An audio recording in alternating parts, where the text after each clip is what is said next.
त्यांच्या तब्येतीची आणि वयाची स्थिती पाहता त्यांच्या घरीच हा कार्यक्रम छोटेखानी करावा असा माझा मूळ आग्रह होता. परंतु त्यांच्या मुलीने जावयाने हा आग्रह धरला की त्या ज्या प्रकारचं सामाजिक राजकीय जीवन जगल्या त्यात त्यांना हे आवडणार नाही आणि त्यामुळे कार्यक्रमाला ते येणारच.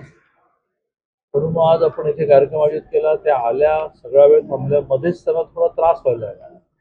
त्यावेळेला मला खूप असं वाटत होतं की त्यांच्या मुलीला असं म्हणावं की आता पुस्तक प्रकाशन झालंय, तुम्ही जा घरी. पण त्या आधी मला जे म्हणाले होत्या की घरी कार्यक्रम नको, तेच मला पुन्हा आठवलं की ह्या काय ऐकणार नाहीत. पण कार्यक्रम पूर्ण त्यांनी अटेंड केला, थांबल्या. आज त्या सगळ्यांना ओळखू शकतात असं मला वाटत नाही, पण बरेच जण येऊन त्यांना नमस्कार करून येऊन गेले. या निमित्ताने आम्ही जे अलीकडच्या काळामध्ये, म्हणजे माझं वय ही जरी बरंच असलं तरी मी अलीकडच्या काळातला राजकारणी आहे. अलीकडच्या काळातला मंत्री आहे, त्यामुळे त्यांच्या बरोबर काम नाही करायला मिळालं. त्यामुळे मी या निमित्ताने खूप त्यांच्याबद्दल वाचलं आणि मी अक्षरशः अचंबित होऊन गेलो की एक महिला, आता ठीक आहे आता महिला मोठ्या प्रमाणात पुढे यायला लागल्या, पण त्या काळात म्हणजे 67 की 66च्या काळामध्ये जळगाव जिल्ह्यासारख्या जिल्ह्यामध्ये रिझर्वेशन नसताना एका महिलेने आमदार व्हायचं, एकदा व्हायचं, दोनदा व्हायचं, तीनदा व्हायचं, चारदा व्हायचं, पाचदा व्हायचं. लग्न झाल्यानंतर अमरावतीला जायचं, लोकसभेवर जायचं, महाराष्ट्राचं मंत्री व्हायचं, केंद्रामध्ये राज्यसभेच्या उपसभापती व्हायचं, राज्यपाल व्हायचं, राष्ट्रपती व्हायचं. हे म्हणजे अचंबित करणारं सगळं आहे आणि अशा पुस्तकांमधून ती प्रेरणा मिळते. त्यामुळे पुस्तक प्रकाशित करण्याची धडपड आमची सगळ्यांची होती. दादा, राजकीय प्रश्न असा आहे की बारामतीचे तुम्ही निरीक्षक आहात, तिकडे दोन दौरे झालेले आहेत. पुढचा दौरा काय असेल आणि राजकीय आणि 23 तारखेला निवडणूक, उद्या शेवटची सभा आहे, ज्याला देवेंद्र स्वतः जाणार आहे. त्यामुळे आता ती निवडणूक प्रचाराच्या स्तरावर संपली. आता वोटिंग, शेवटचे 2 दिवस तर बॅच पण लावायचा, गटी गाडी. मतदारसंघाच्या बाहेरच्या माझ्यासारख्या सिनियर लिडरने पण जायचं नसतं. प्रचाराचा भाग संपला आहे. त्याच्या आधीचा आमचा पार्ट आम्ही पूर्ण केला. उमेदवारी अर्ज भरायला सुद्धा चंद्रशेखर बावनकुळे गेले. राज्याचे अध्यक्ष रवींद्र चव्हाणांनी एक मोठा पार्टी मेळावा केला. आमची एका विधानसभेमध्ये 4 मंडळ असतात, त्या 4ही मंडळाचे मेळावे मी केले. राजेश पांडेजी आमचे राज्याचे सरचिटणीस 2दा जाऊन आले. सगळी यंत्रणा लागली आहे. त्यामुळे महायुतीतल्या एका घटक पक्षाचा उमेदवार, त्यात महायुतीतल्या एका मोठ्या पक्षाची जबाबदारी ही बऱ्यापैकी आम्ही पार पाडतो. यवतमाळमधला दादा गंभीर विषय आहे. तरुणींचा धर्मांतराचा विषय समोर आला. आज ते बंद सुद्धा ठेवलेले आहेत. अनेक मुलींचं धर्मांतर महाराष्ट्रात सध्या धर्मांतरांचे विषय जास्त समोर येत आहेत. महाराष्ट्रात धर्मांतरांचे विषय सातत्याने समोर येत आहेत. एक संवेदनशील मनाला त्रास व्हावा अशा प्रकारच्या घटना या सातत्याने घडत आहेत आणि कॉर्पोरेटमध्ये सुद्धा एखादी महिला सुरक्षित राहू शकत नाही. ज्या कॉर्पोरेटमध्ये राजकारण नसतं, धर्मकारण पण नसतं, तिथे पण बरं कॉर्पोरेट तिसऱ्याची शोषण चौथाच करणार, म्हणजे काय मला काही कळायलाच मार्ग नाही. हे सगळं मनाला वेदना देणारे विषय आहेत आणि संपूर्ण समाजाने हे जे नैतिक अधपतन आहे आणि दुसऱ्या बाजूने हे जे धर्मांतरणाचं मोठं आक्रमण समोर येत आहे, त्याची वेगवेगळी रूपं समोर येत आहेत, त्याची मोठी चिंता केली पाहिजे, ऍक्शन केली पाहिजे. आता निर्णय घेतला, एक परीक्षा शुल्क माफ करायचं मुलींचा निर्णय लागू आहे. मुलींना सवलत मिळते शिक्षण शुल्कामध्ये, पण परीक्षा शुल्कामध्ये शिवाजीनगरचं एक कॉलेज आहे, इंजिनिअरिंग कॉलेज संस्थेचं आहे, त्यांनी असं फलकावर लावलंय की त्या विद्यार्थी म्हणजे इतर कुठले विद्यार्थी लाभ घेतात शिष्यवृत्तीचा, त्यांना दुष्काळाची शिष्यवृत्ती असेल, परीक्षा शुल्क असेल, असं सगळं मिळणार.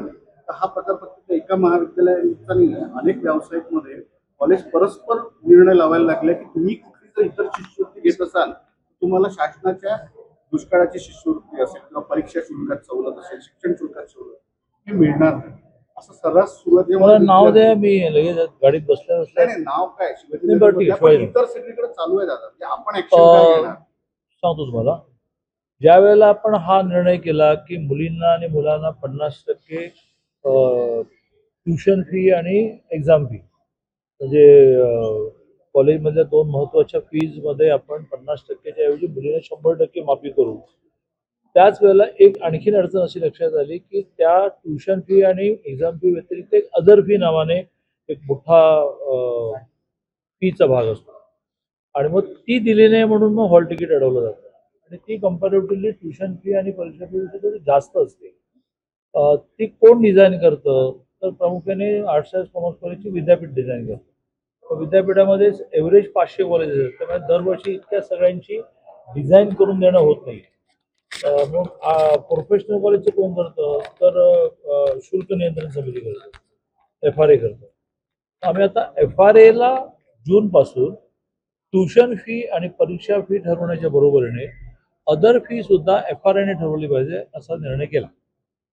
त्यामुळे एक्स्ट्रा फी, जादा फी, कॉलेजमध्ये स्विमिंग टँक आहे त्याची फी. अरे तुम्ही स्विमिंग टँकचा मी फायदा घेत असेल तर मी भरेन ना, सगळ्यांना भरावी लागते. मग ती वाजवी नसते, अवाजवी असते. आता ती प्रोफेशनल कॉलेजेसपुरती FRA ठरवेल.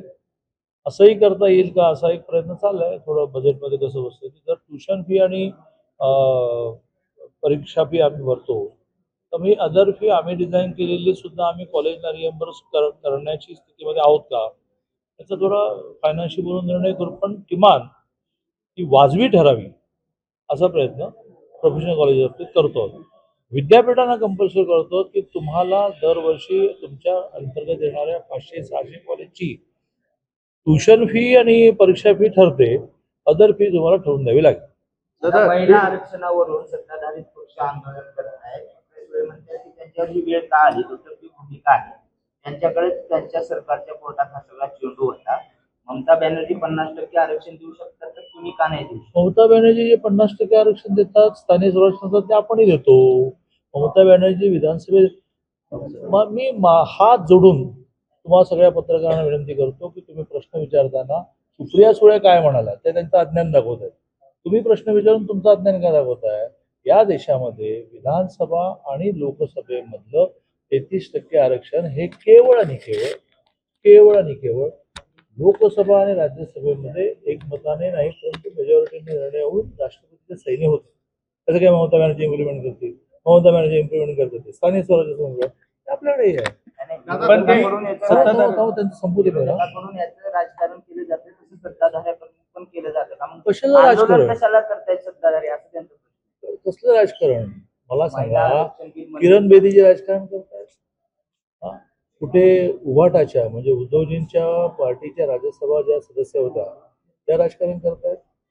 हा कुठल्याही महिलेला आपल्या अस्मितेच्या दृष्टीने ठेस पोचली. आम्हाला विधानसभा आणि लोकसभेमध्ये प्रतिनिधित्व मिळणार होतं त्याला विरोधकांनी रोख दिली असा विषय आहे. आणि आम्ही आंदोलन करत नाही आहोत. आम्ही आंदोलन कुठे करतो आम्ही आक्रोश म्हणतो.